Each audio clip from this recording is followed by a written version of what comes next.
Il y en a qui veulent que nous ne regardions plus en face de nous. Il y en a aussi qui veulent décider à notre place de nos pensées et de nos actes. Bientôt, nous ne pourrons plus nous déplacer comme nous le voudrions, ni ne plus boire ou manger ce que nous voudrions. Avec le Covid-19, plusieurs dirigeants de ce monde ont vu une opportunité de créer le grand changement. Ce qu'on pouvait dire hier librement sur les réseaux n'est plus possible aujourd'hui sur Facebook et Google. Les messages sont automatiquement censurés. On commence à pister vos faits, vos gestes et vos déplacements. Évidemment que l'objet recherché est ici la soumission, l'acceptation, l'obéissance aux ordres. Petit à petit, on commence à vous habituer à obéir, à suivre les nouvelles normes. Mais malgré cela, je dirais qu'il règne ici et là des guerriers et des guerrières, des rebelles de l'ordre mondial en marche.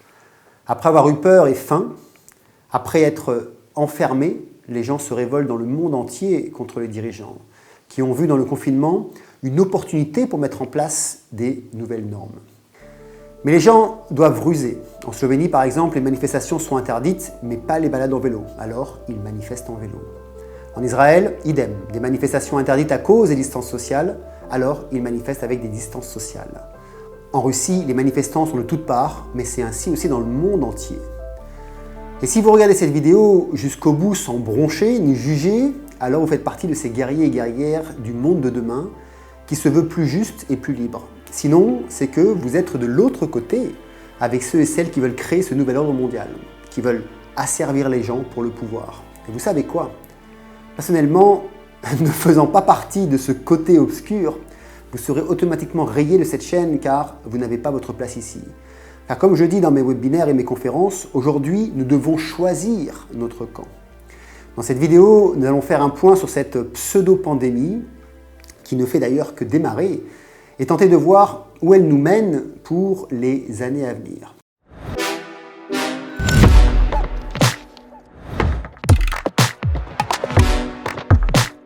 Alors, le virus, oui, il existe, c'est un fait. Cependant, il n'a pas la dangerosité qu'on veut bien lui accorder. J'en ai déjà parlé dans plusieurs vidéos avec des chiffres et je vous invite à aller voir la chaîne de Silvano Trotta où il a fait plus de 100 vidéos avec des chiffres sourcés montrant exactement les vrais taux de mortalité dus au virus lui-même, qui sont tellement insignifiants vis-à-vis des chiffres annoncés que seuls ceux ou celles qui portent des lunettes noires opaques pourraient encore être dans le déni. Pour les autres, je dirais simplement que c'est de la non-utilisation d'une faculté de notre nature humaine qui s'appelle l'intelligence et l'analytique.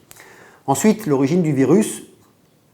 Plusieurs sources sérieuses aujourd'hui affirment que le virus serait de fabrication humaine. Par exemple, un ancien chef du MI6, Richard Delove, qui affirme dans le Télégraphe, je vais vous lire l'article, vous voyez ici, un ancien chef du MI6 a déclaré qu'il pensait que la pandémie de coronavirus avait commencé comme un accident lorsque le virus est échappé d'un laboratoire en Chine. Dans une interview accordée au Télégraphe, Sir Richard Delove a déclaré avoir un nouveau rapport scientifique important suggérant que le virus n'était pas apparu naturellement, mais avait été créé par l'homme par des scientifiques chinois. Cette découverte apparente augmentera la perspective que la Chine paie les réparations pour la mort et la catastrophe économique qui ont frappé le monde, a déclaré l'ancien chef du renseignement. Cela survint alors que Pékin fait face à une pression croissante pour expliquer précisément comment le corona a commencé à se propager à la fin de l'année dernière. Et ça, c'est apparu dans le Télégraphe. Ce n'est pas n'importe qui annonce ça, c'est juste l'ancien chef des services des renseignements du Royaume-Uni. Ce n'est pas Mika Deniso ou un autre lanceur d'alerte sur YouTube. Mais vous avez aussi le professeur Montagnier, en France, qui est prix Nobel de médecine. C'est quand même lui qui a découvert le virus du sida. Donc ce n'est pas un petit docteur de quartier qui affirme que le virus est aussi de fabrication humaine. Par exemple, si vous pouvez lire cet article, le chercheur affirme que le groupe de chercheurs indiens a dû se rétracter après sa publication. Il assure que la vérité scientifique finit toujours par être émergée. Selon lui, la séquence du VIH aurait été insérée dans le génome du coronavirus pour tenter de faire un vaccin contre le VIH. C'est un travail d'apprenti sorcier, commente-t-il. Voilà, et cet article est apparu dans CNews le 7 janvier 2020, sous le titre « Le coronavirus est un virus sorti d'un laboratoire chinois avec de l'ADN de VIH » selon le prix Nobel de médecine Luc Montagnier. Vous avez d'ailleurs tous les liens dans la description sous la vidéo. Alors bien sûr, tout ceci est démonté par les médias de masse. D'ailleurs, si vous regardez sur Internet, vous trouverez d'abord les contre-enquêtes avant même l'enquête elle-même. Merci Google, merci la corruption. D'ailleurs, ce sont les mêmes médias de masse qui vont aussi démonter le numéro 1 mondial en virologie, le professeur Raoult, qui, depuis le début de cette histoire, avait la solution avec l'hydroxychloroquine, mais ne collait pas avec l'agenda du Covid-19 apparemment. Non mais je pense qu'on marche sur la tête. Ce que je veux dire, c'est que si nous ne pouvons plus croire au prix Nobel de médecine ou aux chefs des services de renseignement, qui tout de même prennent des risques et s'engagent à annoncer ce genre d'informations, alors nous ne pouvons pas croire aussi, non plus, les autres médias ou autres médecins. C'est le piège de la surinformation dans laquelle nous baignons aujourd'hui. Mais aussi, je dirais que c'est surtout de l'ignorance et de la flemme à aller chercher d'autres sources par soi-même.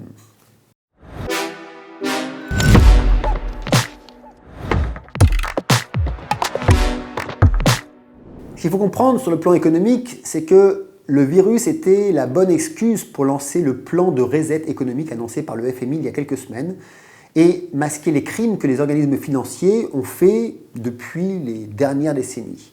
Aujourd'hui, les banques et les hommes politiques peuvent mettre la crise économique globale actuelle et à venir sur le dos du virus, se destituant alors de toute responsabilité. Je dirais que c'est une belle manière de maquiller l'effondrement économique. Les graphiques, vous voyez bien ici, parlent d'eux-mêmes. Il faut savoir que depuis septembre 2019 jusqu'en février 2020, les banques centrales n'ont pas arrêté de créer de la fausse monnaie pour sauver les banques européennes qui sont littéralement en faillite. Et ça, à hauteur de 100 milliards d'euros par jour. Il faut savoir qu'en France, par exemple, la Société Générale est devenue pire que la Deutsche Mark. Rappelez-vous, au tout début du confinement, j'avais fait une vidéo qui s'appelait « L'enfumage médiatique », qui a d'ailleurs été censurée sur YouTube, mais qui est aujourd'hui visible sur Facebook. Vous avez le lien aussi dans la description. Où je montrais les chiffres des banques en faillite. Et la Deutsche Bank, à l'époque, donc juste avant la crise du corona, était en première position. Aujourd'hui, c'est la Société Générale, la banque la plus dangereuse au monde. D'ailleurs, Pierre Jovanovic le reprend dans une interview sur TVL. Vous retrouverez ce tableau sur quotidien.com. La Société Générale est devenue plus dangereuse que la Deutsche Bank. Je ne sais pas si vous imaginez. La Société Générale est passée devant la Deutsche Bank en termes de la banque la plus dangereuse du monde. Du monde. Oui. Il faut savoir tout de même qu'en faisant tourner les planches à billets, toutes les entreprises sont de plus en plus endettées. Donc, les banques sont endettées et au bord de la faillite. Les États sont endettés et ne pourront absolument jamais rembourser les dettes. Les entreprises sont endettées jusqu'au cou et pas de reprise économique en vue. Les particuliers sont endettés, mais de moins en moins de revenus. Il ne faut pas avoir fait Bac plus 7 pour comprendre que sur un système qui marche avec le crédit normalement remboursable, s'il n'y a plus de remboursement, car il va y avoir automatiquement des défauts de paiement, mais s'il n'y a que des injonctions de monnaie pour créer encore plus de crédit, il y a forcément un gros bug dans le système. Alors c'est sûr, ça va faire tout de même du bien au bilan bancaire, car chaque prêt est assujetti à une hypothèque, donc quand on ne rembourse pas, les banques ont un nouveau bien, votre hypothèque, ce qui du coup augmente leur actif et donc leur fait un bon bilan. Le grand reset et toutes ces manœuvres peuvent avoir un lien pour mettre en avant la monnaie électronique au profit de l'argent tel qu'on le connaît. Ceci afin de mieux contrôler vos dépenses et mieux vous contrôler aussi si nécessaire. Ceux qui ont eu par exemple des expériences négatives avec les systèmes de transactions en ligne le savent bien. Combien de comptes PayPal, par exemple, ont été bloqués plus de 6 mois juste pour des soi-disant vérifications. Vous savez que des entrepreneurs ont littéralement perdu leur métier à cause de ça. Et oui, la monnaie digitale, c'est quoi? C'est un clic, boum, et vous n'avez plus accès à votre argent. Et pour ça, la 5G serait l'idéal pour les échanges commerciaux électroniques. Mais pas que, pour le traçage, pour les échanges de données aussi.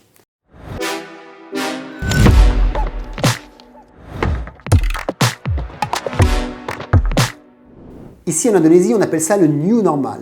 Ce sont des choses qui étaient d'ordre exceptionnel pendant la pandémie, qui deviennent maintenant normales. Et la propagande est bien affichée partout. En France, c'est pareil avec les fausses infos des médias de masse en générant de la peur. Le port du masque, par exemple. Respirer son propre CO2 est plus dangereux que de respirer de l'oxygène. Nous ne sommes pas nés avec des masques, que je sache. Et l'interdiction de pénétrer dans les lieux publics, si on ne l'a pas, est aussi une atteinte à notre liberté et de la discrimination. En gros, tu obéis et tu as le droit. Sinon, tu es puni. Vive le monde de la maternelle dictatoriale. Ça vous convient? Eh bien, moi pas. Parlons des distances sociales. J'avais déjà fait une vidéo sur les pays qui ont confiné et ceux qui ne l'ont pas fait, montrant que ceux qui n'avaient pas confiné avaient moins de décès que les autres. Mais encore d'autres normes, les rapid tests.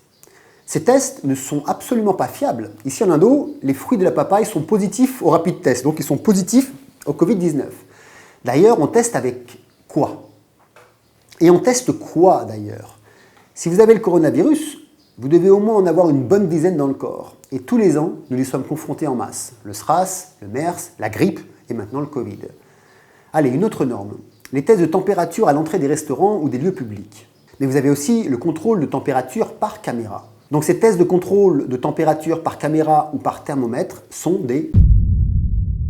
Si vous avez 37, vous êtes discriminé et ne rentrez pas. Seulement, dans les pays chauds comme ici, restez seulement 5 minutes sous le soleil et vous verrez votre température augmenter. Avec ma femme, je me rappelle, on a été dans une pharmacie et puis on sort de la voiture et on a commencé à papoter un petit peu dehors parce que ma femme était au téléphone et on était sous le soleil. Et ma femme doit rentrer dans la pharmacie, elle se fait tester avec un thermomètre et elle avait 37, elle a été refusée. Vous savez ce qu'on a fait? J'ai dit ok viens, on est monté dans la voiture, on a allumé la voiture, on a allumé la clim. J'ai dit mets ta tête sous la clim, on est resté 5 minutes devant la personne qui était à l'entrée de la pharmacie. On éteint la clim, on arrive devant la personne, on lui demande de tester, elle teste, elle était à 36 et du coup on est rentré. Voilà un petit peu le genre d'aberration que l'on peut vivre. Allez, je vous en donne encore une autre. À l'Institut Tony Blair, qui réclame un passeport électronique de santé où vos vaccins devront être mis à jour dessus. Et si vous n'avez pas vos vaccins, alors vous pourrez vous voir refuser de prendre l'avion, par exemple, le train, ou accéder à des lieux, voire même des services particuliers. Je vais vous lire l'article d'ailleurs. Vous voyez ici, c'est encore dans le Télégraphe, ça date du 9 juin 2020, l'Institut Tony Blair soutient les appels pour des passeports de santé. Et si on lit ici, le Royaume-Uni devrait apporter un passeport de santé numérique pour permettre aux gens de voyager s'ils sont exempts de coronavirus, a déclaré une organisation fondée par l'ancien Premier ministre Tony Blair. Le Tony Blair Institute, le groupe à but non lucratif fondé par l'ancien leader travailliste, a appelé à la création d'une carte d'identité numérique qui peuvent être utilisées pour confirmer si une personne est indemne de coronavirus. S'adressant à COGX, une conférence technologique mardi, M. Blair a préconisé l'identification numérique pour suivre les coronavirus. À moins que l'état de maladie des personnes ne puisse être enregistré à l'aide de données sécurisées, il sera difficile de revenir à la vie normale, ce qui rend l'argument en faveur d'une identification numérique encore plus puissant aujourd'hui, a-t-il déclaré. Ce qu'il faut savoir, c'est qu'il y a même eu aussi des essais pour un carnet de vaccination sous-cutané, c'est-à-dire sous la peau. Nous sommes en plein apocalypse de Saint-Jean, mais cette fois-ci en grandeur nature. Et pour les normes les plus idiotes que l'on peut voir ici ou là, il y a par exemple, comme ici, du sport en cage, ou alors des caissières avec des plastiques entre eux et les clients, ou alors aussi des serveuses magnifiques en tenue d'extraterrestres. Je me suis vu moi-même refuser l'entrée d'un magasin de bricolage car je n'avais pas de masque. Et vous savez ce que j'ai fait? J'étais dans ma voiture, j'ai pris un vieux bandana et puis je l'ai mis à l'entrée. Et dès que je suis rentré, je l'ai enlevé une fois rentré, quelques secondes après. En gros, j'ai mis le masque 20 secondes pour pouvoir entrer. Ça montre juste à quel point la peur et la bêtise est plus contagieuse que tous les virus réunis sur Terre. Tout ceci sert bien sûr à conditionner les gens à ces nouvelles normes d'obéissance, de manière à ce que, petit à petit, il deviendra normal de ne pas avoir accès à tel ou tel service, si je ne respecte pas telle ou telle loi, par exemple.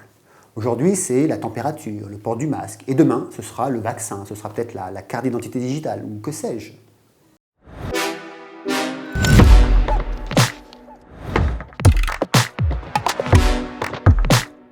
Alors, l'idée derrière tout ça est bien sûr d'instituer un nouvel ordre mondial. D'ailleurs, comme j'ai dit dans une autre vidéo, c'est déjà fait.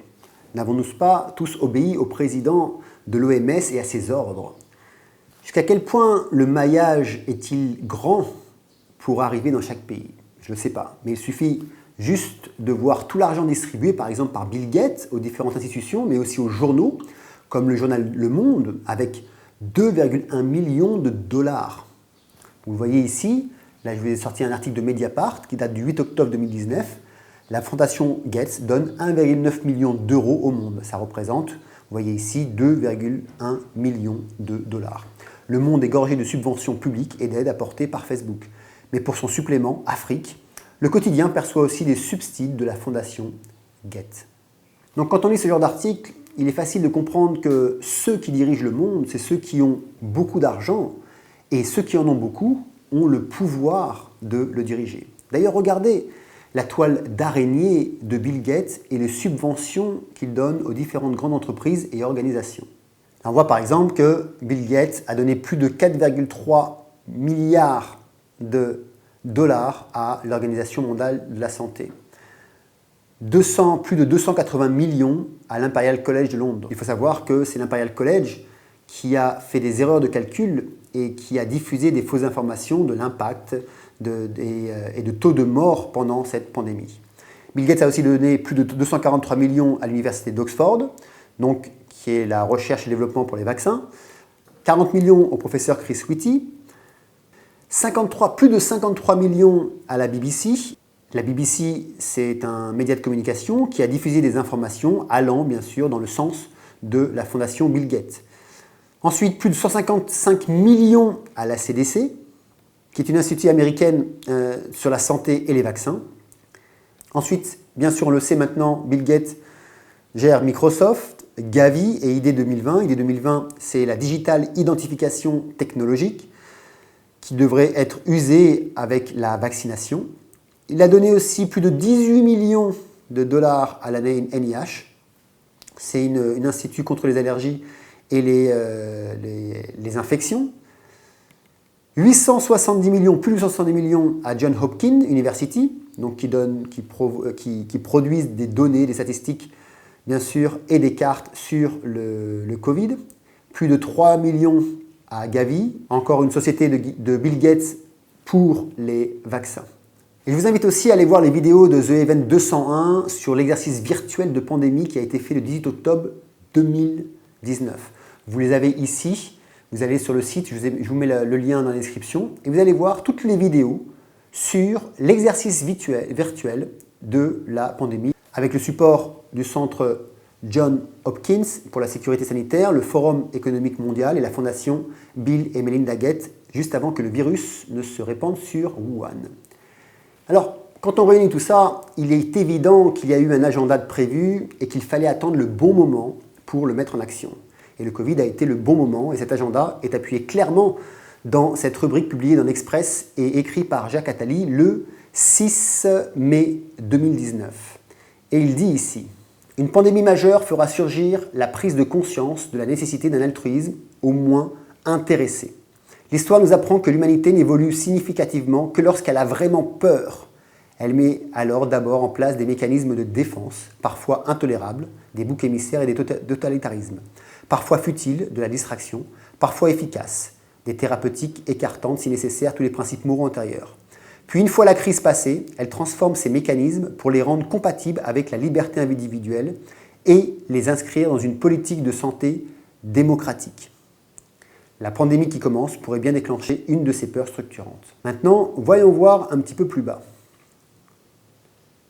Ici. Et même si, comme il faut évidemment l'espérer, cette crise n'est pas très grave, il ne faudrait pas oublier, comme pour la crise économique, d'en tirer les leçons afin qu'avant la prochaine inévitable, on mette en place des mécanismes de prévention et de contrôle, ainsi que des processus logistiques de distribution équitable des médicaments et de vaccins. On devra, pour cela, mettre en place une police mondiale, un stockage mondial et donc une fiscalité mondiale. On en viendra alors beaucoup plus vite que ne l'aurait permis la seule raison économique à mettre en place les bases d'un véritable gouvernement mondial. C'est d'ailleurs par l'hôpital qu'a commencé en France, au XVIIe siècle, la mise en place d'un véritable État. D'ailleurs, je ne sais pas si vous êtes au courant, mais le 26 mars dernier, Gordon Brown, l'ancien Premier ministre britannique, demande aussi ce nouvel ordre mondial. Regardez ici. Le 26 mars dernier, l'ex-premier ministre britannique Gordon Brown a exhorté les dirigeants mondiaux à créer une forme temporaire de gouvernement mondial pour lutter contre la double crise médicale et économique causée par la pandémie de Covid-19. L'ancien Premier ministre travailliste, qui était au centre des efforts internationaux pour lutter contre l'impact du quasi-effondrement des banques en 2008, a déclaré qu'il était nécessaire de mettre en place un groupe de travail réunissant les dirigeants mondiaux, des experts de la santé et des chefs de la communauté internationale, organisation qui aurait des pouvoirs exécutifs pour coordonner la réponse. Cette demande, bien sûr, je dirais que c'est uniquement pour sauver les banques et l'économie mondiale. Ne croyez pas que c'est pour avoir une nouvelle humanité fraternelle et une vie de bonheur sur Terre.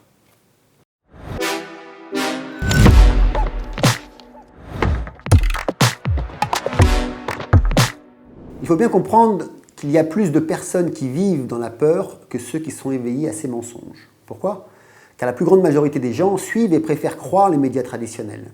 Et comme ils diffusent à tout va des fausses informations sur le virus, étant eux-mêmes corrompus pour promulguer ces informations, et comme ça tourne en boucle, on le sait très bien, la répétition permet un meilleur conditionnement mental.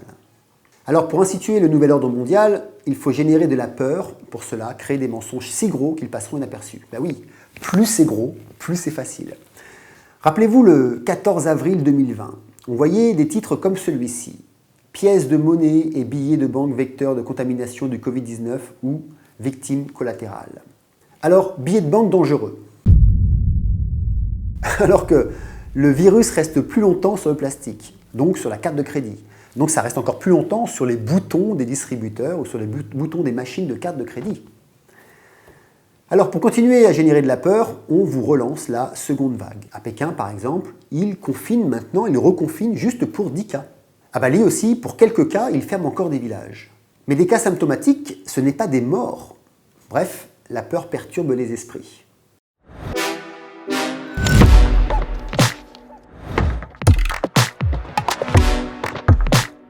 En parallèle, il faut comprendre que cette crise multiple, puisqu'on est bien dans une crise multiple et non pas d'une crise du Covid, crée du coup des écarts phénoménaux dans les différentes classes sociales. Un peu partout dans le monde, les commerçants se suicident. Des gens n'ont plus à manger et vivent dans des conditions juste infâmes. Ici à Bali, mais cela est aussi vrai dans d'autres pays, c'est un arrêt global, une île morte et des personnes sans aucun moyen pour manger.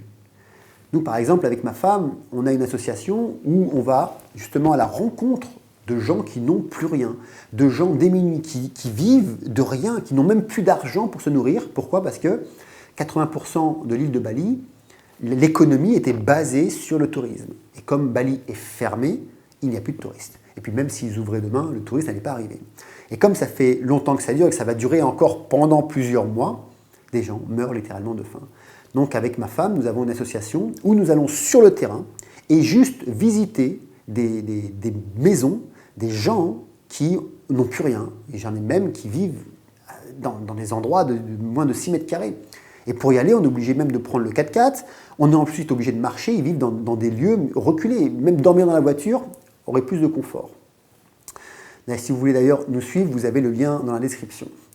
Alors pour résumer, je ne crois pas qu'il y ait une grande machination autour de tout ça, tirée par quelques gourous financiers. Ou alors c'était le cas, je voudrais dire que nous sommes toutes et tous des automates depuis notre naissance et que nous sommes tous des endormis. Je pense plutôt que plusieurs groupes ont tiré parti de la manipulation du Covid-19, sûrement partie d'une organisation pour une cause qui leur est propre, et tous les autres acteurs ont sauté dessus pour s'en servir pour leur propre cause. Du coup, nous avons l'industrie pharmaceutique pour leurs vaccins, les partisans du nouvel ordre mondial pour contrôler le monde, les organismes financiers pour épurer leurs dettes et leur irresponsabilité, les États pour sauver leurs fesses, le service de communication pour vendre leur technologie, les big data pour mieux recenser et contrôler, les génocidaires pour réduire la population mondiale, les banques mondiales pour changer le système économique, mieux imposer une dictature écologique, etc., etc., etc. En fait, ce sont autant de vautours qui se sont jetés tels des charognes sur le cadavre du Covid pour mettre à profit ce qu'ils n'auraient jamais pu faire si facilement avant. Et au milieu de tout ça, il y a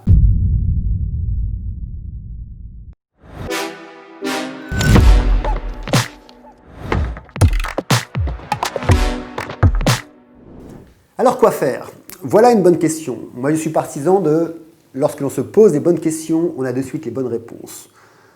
Donc voilà quelques conseils que je pourrais vous donner, et en tout cas c'est celle que moi je suis. Premièrement, suivez la voie de votre cœur et aussi celle de votre conscience. Ensuite, entourez-vous uniquement des personnes qui vous élèvent. Laissez les autres partir loin de votre chemin. Refusez en masse ce qui n'est pas en accord avec vos valeurs. Gardez votre joie de vivre, soyez heureux au quotidien.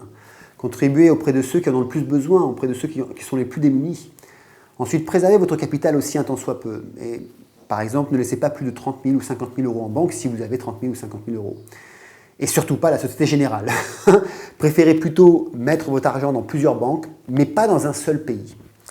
Ensuite, n'acceptez pas toutes les lois gouvernementales. Les lois ne sont pas faites pour être respectées. Elles sont juste faites pour vous imposer un mode de vie qui n'est pas forcément le vôtre.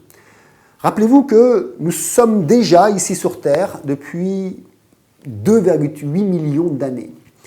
Nous, le genre Homo. Donc nous sommes ultra résilients. Ce n'est pas un petit virus ou ce n'est pas quelques virus ou quelques désagréments qui vont nous faire disparaître.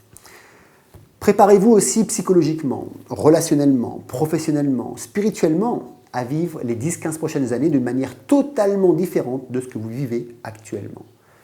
Et puis, je voudrais aussi vous dire de ne pas vous juger et ne vous blâmez pas.